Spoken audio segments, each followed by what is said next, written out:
Bonjour à toutes et à tous. La vie de Jean Liauraud, c'est à la fois se nourrir de la rencontre avec les chefs d'entreprise et les collaborateurs, mais surtout de faire en sorte que le quotidien professionnel de chacun soit pérenne, se développe, se structure. Objectif, la bonne place de chacun dans son organisation, l'harmonie dans l'entreprise pour son bon développement et sa bonne structuration, voire sa bonne restructuration. C'est la mission des experts comptables en général, c'est la mission de l'entreprise qu'il dirige en Vendée, Serre France. Mais à cela, Jean Liauraud y rajoute un soupçon d'humanité. Son essentiel, me semble-t-il, il va nous le dire, eh bien c'est la recherche du bonheur. Dans le désordre, celui des siens, celui de sa famille, de ses amis, celui de ses collaborateurs également. Dur de trouver, du coup, dans ce foisonnement de rendez-vous, du temps pour soi, recettes et méthodes dans cette émission. Bonjour Jean Liauraud. Bonjour. Est-ce que c'est vrai? Est-ce que finalement, ce n'est pas ça votre essentiel, la recherche du bonheur, le vôtre et celui des autres? Oui, je pense que c'est un très bon résumé, la recherche d'être bien en soi, bien en harmonie avec ce qu'on pense et ce qu'on fait dans la vie professionnelle et dans la relation avec les autres. Donc le bonheur, oui, je pense que c'est un bon résumé. Est-ce qu'on arrive à le trouver dans les plans comptables, les chiffres et les analyses financières des sociétés avec lesquelles vous collaborez ? Déjà, on peut dire que le travail bien fait, c'est un premier élément qui donne une satisfaction à chaque collaborateur qui le réalise.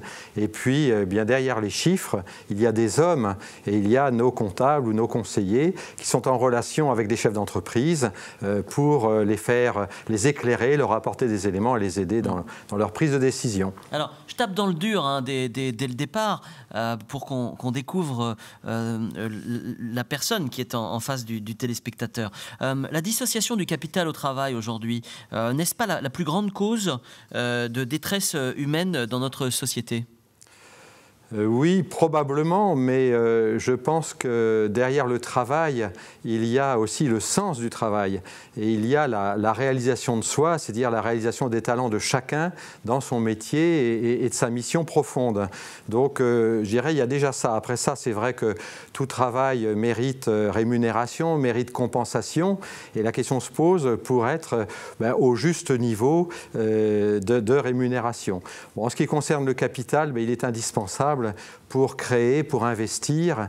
Et donc, il faut faire appel à des personnes, à des banques, à des sociétés qui sont prêtes à vous avancer quand même de l'argent pour pouvoir lancer vos activités. Jean Liauraud, est-ce que vous êtes un homme heureux ? Oui, j'estime que je suis un homme heureux, tout à fait. Et pourquoi vous dites « j'estime » ? Parce que le bonheur, je dirais, se ressent, se vit.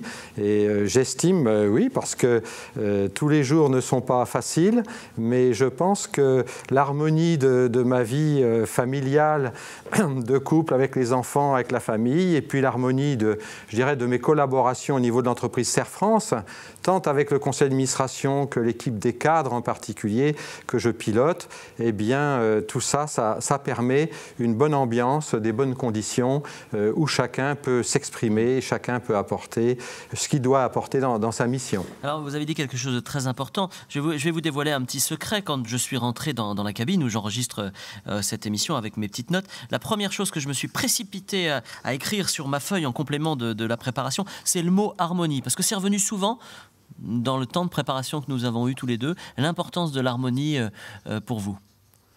Oui, l'harmonie, c'est une forme d'équilibre.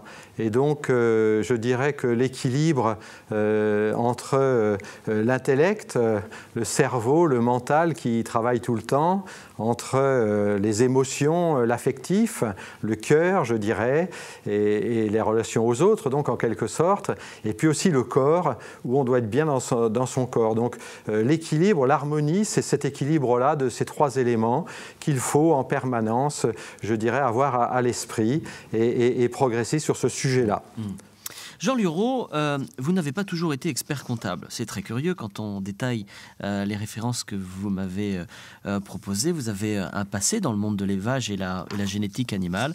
Et vous êtes avant tout un homme de la terre, né à Champigné, c'est en Maine-et-Loire. Que reste-t-il comme souvenir de votre jeunesse? Quels sont les grands traits, les grandes valeurs qui ont transcendé votre parcours d'enfance et d'adolescence? Je dirais souvenir de ma jeunesse, c'est surtout le souvenir de l'exemple de mes parents qui, je dirais, ont construit, ont travaillé et ont réussi avec des valeurs humaines. Donc on pourra en reparler, mais je pense que ça, c'est quand même très présent pour moi. Il y a une forme d'exemple. Et puis un deuxième souvenir très présent de ma jeunesse, c'est la nature, puisque mes parents vivaient, je dirais, à la campagne. Et donc j'ai été tout gamin confronté à la nature, les prairies, les bois, les étangs, la pêche et la chasse. Donc ma jeunesse, c'est beaucoup ça. Et puis il y a un autre volet qui est le volet des études. Les études primaires, bon, ça n'a pas posé beaucoup de problèmes. J'étais à l'école primaire de la commune. Et puis pour le secondaire, ben là je suis parti en collège, donc interne. Et là ça a été une période où j'étais plus coupé donc de la famille et c'était entièrement consacré aux études et puis avec les copains qu'on peut se faire au collège. Bon souvenir parce que c'est tout ou rien. Hein. Les gens que j'interroge, pardonnez-moi, de votre génération, qui ont connu la pension en général relativement jeune, aux alentours de la 6e, soit c'est tout, soit c'est rien. Vous, c'était un bon souvenir ? Moi, c'est un souvenir mitigé. Je ne serai pas tout ou rien, voilà, et donc c'est mitigé. Mitigé pourquoi ? La difficulté, c'est qu'on était coupé de notre famille, hein, on rentrait en septembre, on ne partait qu'à la Toussaint, donc on ne voyait pas sa famille pendant cette période-là, puis après c'était Noël. Donc ça c'est quand même assez, pour moi ça a été assez difficile. Et puis ben, le bon côté, c'est quand même la découverte des autres, le sérieux des professeurs, la qualité de l'enseignement, voilà, c'est mitigé. Pour moi, c'est mitigé. Alors, en 1975, vous êtes diplômé, vous êtes ingénieur en agriculture, diplômé de l'ESA à Angers. Et alors, vous avez commencé par une carrière dans le monde de l'élevage et de la génétique animale. Expliquez-moi ce choix. Disons que quand j'ai suivi mes études, l'agriculture, c'était assez naturel. Et donc, de par le métier de mes parents, de mon père, et donc j'ai été bercé dans ces enjeux du développement de l'agriculture après-guerre, en fait, puisqu'il y a eu quand même une saga de l'agriculture en France avec une mutation, un développement, un progrès, une innovation très importante. Et ça m'est venu assez naturellement de suivre des études agricoles, d'où cette formation à l'ESA d'Angers d'ingénieur. Bon, dans ce cadre-là, donc j'étais influencé par mes origines, c'est très net, et puis par, je dirais, la science du vivant. Étant très proche de la nature, le vivant, pour moi, c'est quelque chose d'assez essentiel. Donc c'est ce qui a justifié ce type d'études, en fait. Alors, vous travaillez dans la génétique animale. Soyons un peu pragmatiques. Dans l'insémination artificielle, quel était le cœur de votre métier ? Mais le cœur du métier, si vous voulez, c'est de conduire des programmes de sélection génétique en matière bovin essentiellement, pour pouvoir avoir des reproducteurs, je dirais des taureaux en particulier, qui aient des qualités importantes. Pour le lait, c'est la quantité de production de lait, ou la qualité du lait, ou la qualité de l'animal sur sa rusticité par exemple. Et donc après ça, il y a une insémination artificielle des troupeaux chez les éleveurs qui le souhaitent pour diffuser des caractères bien précis afin d'en avoir des descendances qui correspondent à ce qu'attend l'éleveur, c'est-à-dire des améliorations des performances de son troupeau. Est-ce qu'on n'est pas dans les prémices du jeu de l'apprenti sorcier ?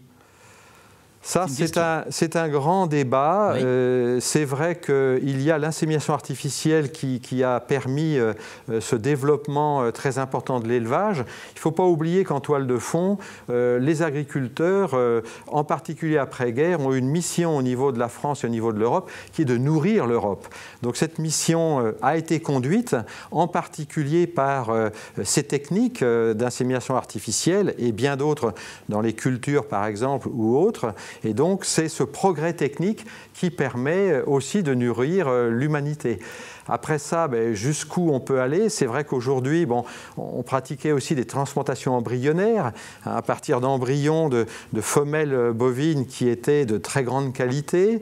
Donc, ça permet aussi du progrès. Et puis aujourd'hui, on en est à sexer les semences pour avoir un veau qui soit mâle ou qui soit femelle. Donc tout ce aussi pour améliorer les résultats, les rendements et puis aussi et surtout, je pense, le revenu des agriculteurs parce que de ce métier-là, il faut bien en vivre. Oui, vous êtes un pragmatique. Oui, je suis un pragmatique, tout à fait. Quelles sont les traces de cette première vie de 25 jusqu'à 35 ans dans votre quotidien aujourd'hui d'expert comptable? Qu'est-ce que ça vous a laissé? Quels sont là encore les grands traits qui aujourd'hui encore irriguent votre vie professionnelle? Je dirais peut-être deux choses. Les traces, c'est le management des hommes, parce que je me suis retrouvé à des postes de direction assez jeunes, à 29 ans. Donc, le management, c'est une expérience avec des erreurs et avec des réussites. Et en fait, on progresse au fur et à mesure des années. Donc, je pense que ça, c'est une trace réelle. Et puis, la trace, c'est une bonne connaissance, je dirais, des problématiques de l'agriculture et des éleveurs. Et donc, dans notre métier d'expert comptable aujourd'hui, c'est vrai qu'expert comptable, on pense beaucoup les comptes, les chiffres, mais expert comptable à Serre France, c'est bien plus que ça, c'est pratiquer du conseil, c'est-à-dire les chiffres ne sont qu'un moyen dont l'objectif est d'éclairer le chef d'entreprise, quel que soit son métier, sur l'avenir ou sur des optimisations fiscales ou des améliorations de gestion dans ces différentes activités en fait. Donc il y a toute une dimension conseil derrière que nous souhaitons apporter aux adhérents. Alors, pour faire simple et pour que le téléspectateur vous découvre encore un peu plus, Jean Liauraud, vous avez été notamment à Rouillon, au contrôle laitier de la Sarre, ça c'est pour le démarrage. Vous avez poursuivi, je fais très vite, comme conseiller d'élevage à Aix-en-Provence. Vous avez travaillé également comme directeur d'une coopérative agricole d'insémination à Lisieux. Et puis jusqu'en 86, directeur de la coopérative agricole départementale d'insémination artificielle, Cadeia, c'est à Trélazé. Et puis d'un coup, vous intégrez le monde de la comptabilité, de la gestion, et vous devenez directeur de Serre, du Cerf des Ardennes, avant de rejoindre la Vendée. Quelle est la bascule? Comment ça s'est fait? Je dirais qu'à un moment donné, je dirigeais donc une coopérative en Maine-et-Loire et j'ai eu, je dirais, quelques divergences de vues sur un ensemble d'éléments de pilotage de l'entreprise et ça m'a amené à me reconvertir. Et donc à ce moment-là, j'ai été me former à l'Institut de contrôle de gestion, à l'IFG, Institut français de gestion, et j'ai passé un diplôme de l'ICG à Lyon qui m'a ouvert sur le monde de l'entreprise industrielle en particulier. Dans cette formation de 6 mois en continu, eh bien, j'ai eu l'occasion de rencontrer ou d'être sollicité, dans le cadre d'une recherche d'emploi, d'être sollicité en particulier par le réseau des CER à l'époque, comme on les appelait. Et donc, c'est comme ça que j'ai été amené à choisir une direction dans les Ardennes, du CER des Ardennes pendant 8 ans. Quelle révolution dans votre vie personnelle? Oui, ça a été un changement, mais ma ligne de fond qui faisait que je correspondais pour ce type de job, de direction, c'est avoir déjà dirigé, connaître les entreprises, les problématiques d'entreprise et toute la problématique de conseil aux entreprises. Donc voilà, à partir du moment où on sait donner des orientations à une entreprise, préparer ses axes stratégiques, travailler avec des conseils d'administration, parce que c'est mon métier, et piloter les hommes, je dirais que ce soit un secteur ou un autre, les démarches sont assez proches finalement. Et puis 1995, Serre France, aujourd'hui 5900 entreprises clientes, 280 salariés et 17 millions d'euros de chiffre d'affaires. C'est pas rien, on va continuer à en parler, mais on va faire une toute petite pause. On va écouter le CD que vous nous avez apporté, puis vous nous expliquez ce choix-là dans une seconde.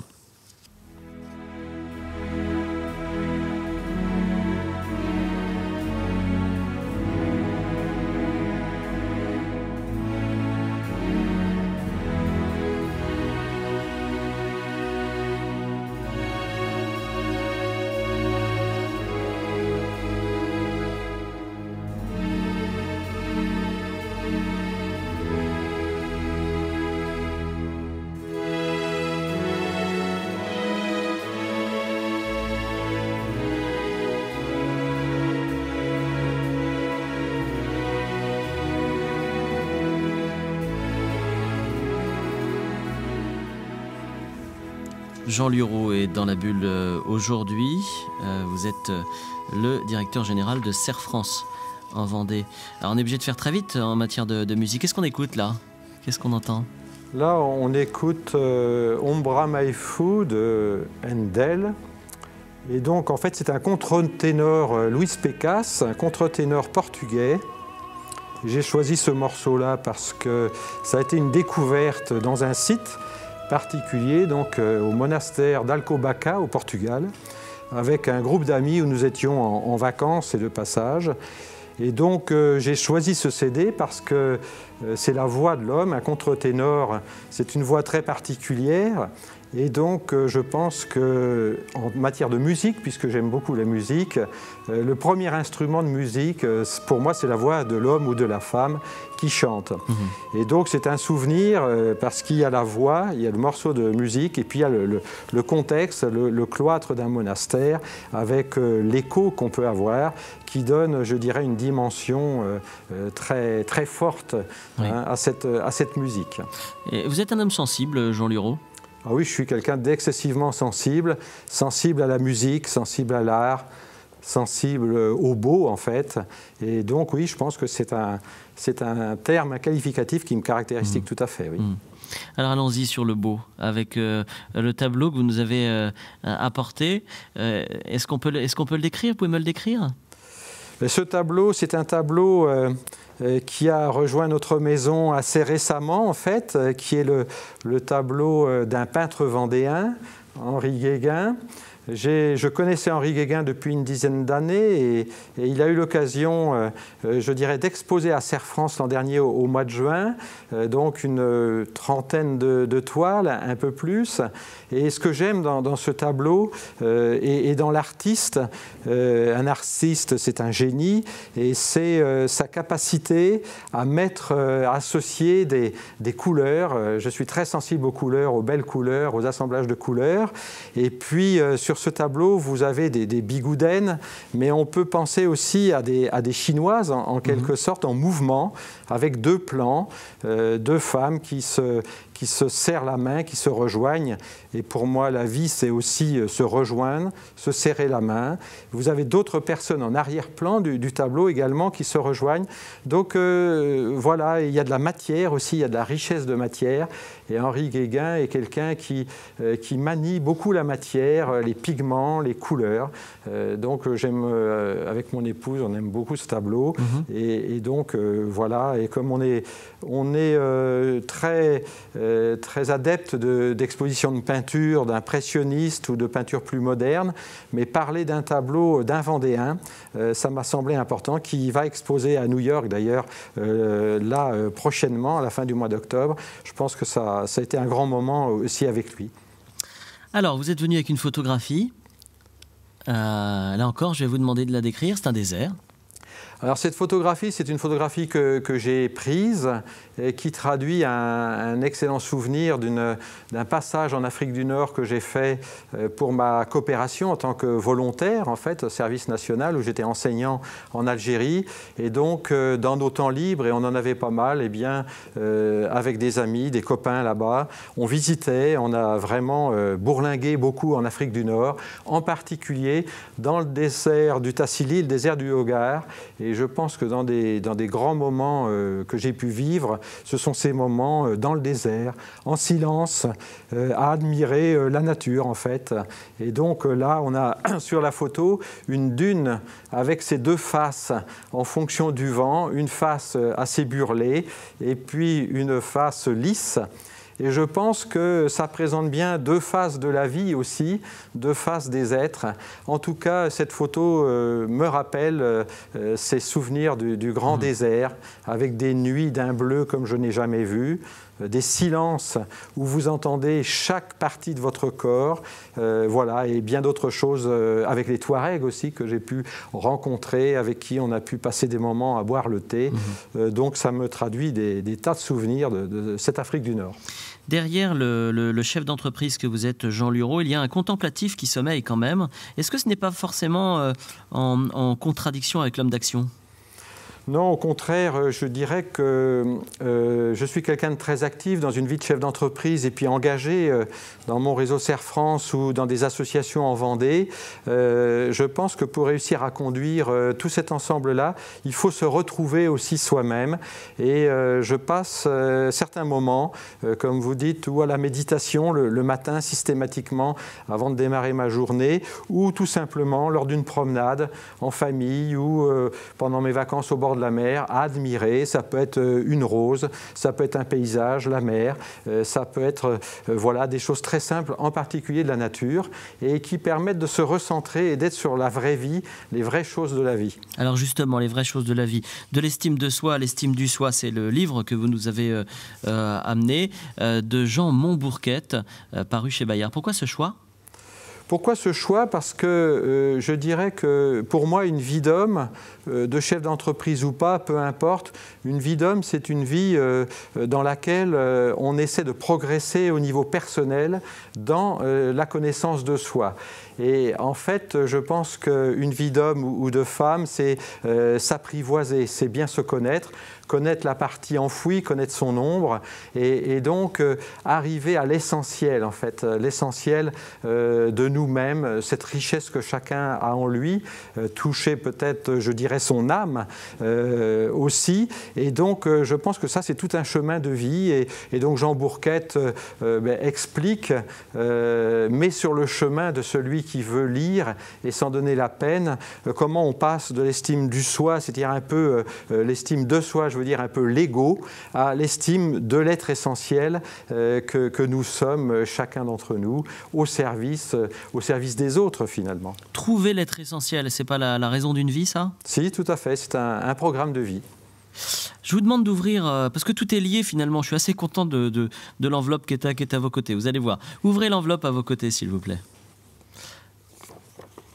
Et puis décrivez-nous ce qu'il s'y trouve et que le téléspectateur a vu, lui de son côté. Donc, c'est Charlie Chaplin, dans une scène mémorable. Donc, je dirais que, je ne sais pas si... Si le téléspectateur le voit. Oui, on la voit. Vous la voyez. Donc, ce que ça m'inspire, c'est comme je suis un homme quand même assez sérieux au niveau de ma vie et de mon activité, je dirais, ça m'inspire des gens qui ont le sens de l'humour, le sens de la mise en scène, du ridicule, et je pense que c'est un grand clin d'œil à la vie, en fait. Et ça, je trouve ça bien choisi parce que je sais que j'adore être en présence de gens qui sont drôles ou qui ont le sens de l'humour pour passer des moments et bien rire, sachant que je suis dans le fond quelqu'un de très sérieux dans mes activités. Donc je trouve que c'est un sacré clin d'œil, surtout Charlie Chaplin.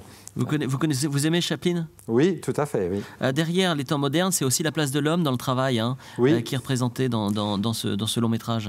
Oui, c'est le sens du travail, c'est le respect de l'homme, et je pense que d'un point de vue personnel, comme au niveau de l'entreprise Serre France, tant avec les administrateurs, les collaborateurs, les cadres, la dimension humaine est importante, le respect de chacun dans son travail, l'écoute de l'autre, même si on est tenu à s'améliorer, à évoluer, à progresser. Je pense que le progrès est important.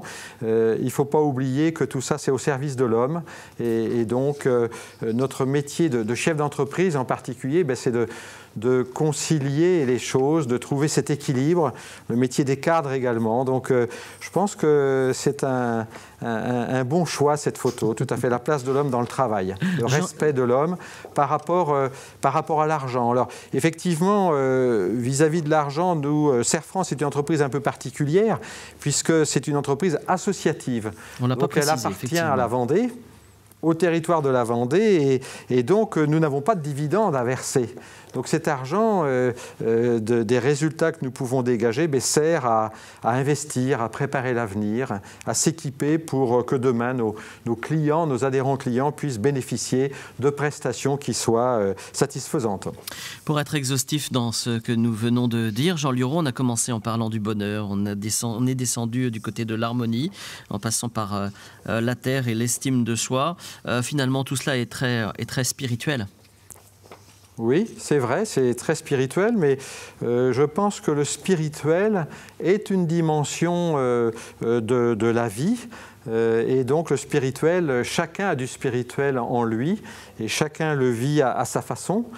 Ça peut se vivre en étant, je dirais, adepte d'une religion ou pas du tout, en fait. Le spirituel, c'est l'essentiel. C'est le lien à la dimension supérieure de la vie. C'est l'humilité aussi par rapport à notre condition. Et moi, je considère que voilà, ça nous permet de toucher notre rôle profond, notre vraie raison d'être. Donc le spirituel, c'est un temps où on s'arrête et on arrête le mental, le flux du mental pour pouvoir toucher, je dirais, le réel, le vrai, le profond en soi et au niveau des autres. Merci Jean Lieureau d'être rentré dans la bulle avec cette simplicité et cette profondeur. Jean Lieureau, directeur général de Serre France, était aujourd'hui avec vous. À la semaine prochaine. Au revoir.